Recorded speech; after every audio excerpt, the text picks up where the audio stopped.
Today's weather brought strong winds to parts of southeastern Idaho. In fact, in Pocatello, strong gusts blew over this tree at the corner of 7th and Benton onto a car, trapping a man inside that car. And his neighbor witnessed the whole thing. I was looking out my side window, looking at these trees here, and this gentleman had just pulled up into this spot.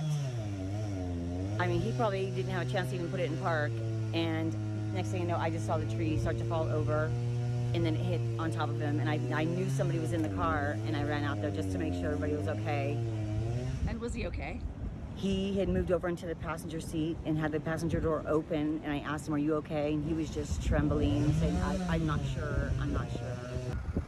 And you can hear him in the background, kind of cleaning up that mess. The man was taken to Port Neuf Medical Center to be treated for non-life-threatening injuries. Now, the road was closed for several hours while crews cleared the tree out of the way. And the strong winds also causing problems for high-profile trucks. They were having a hard time staying upright on the roads. Wind gusts also knocked down power lines in several locations, including at the corner of Siphon and Yellowstone in Chubbuck, where one of the street lights blew off the wire. Part of the roof at the Fargo apartment building in the Old Town area came off, and power was knocked out in several locations throughout Pocatello.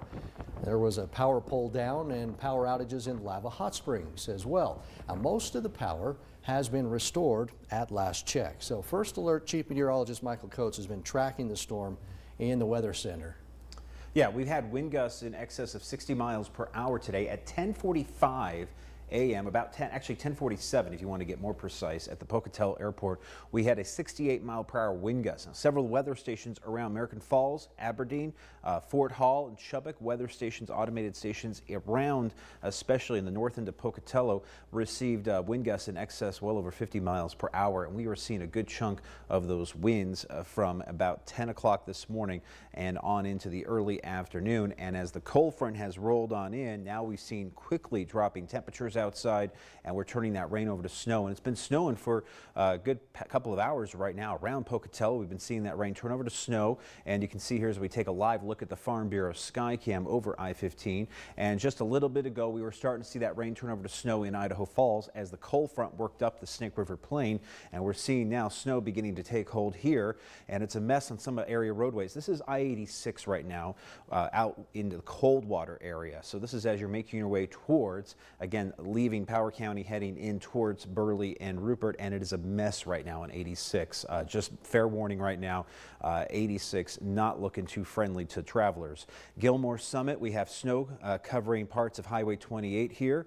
No surprise here, this is a spot where we like to see snow, but it's a mess for drivers going in and out of Lemhi County right now. Monida Pass is also looking to be very messy here as you're getting into Montana. But on the opposite end of the spectrum, Malad's looking fine right now, but Marsh Valley's getting the snow, McCammon's getting the snow, but as you get south of Malad, it's looking a little bit nicer on your way into Utah. We'll have more on this coming up just a bit. For now, we'll send it back over to Bree and Todd.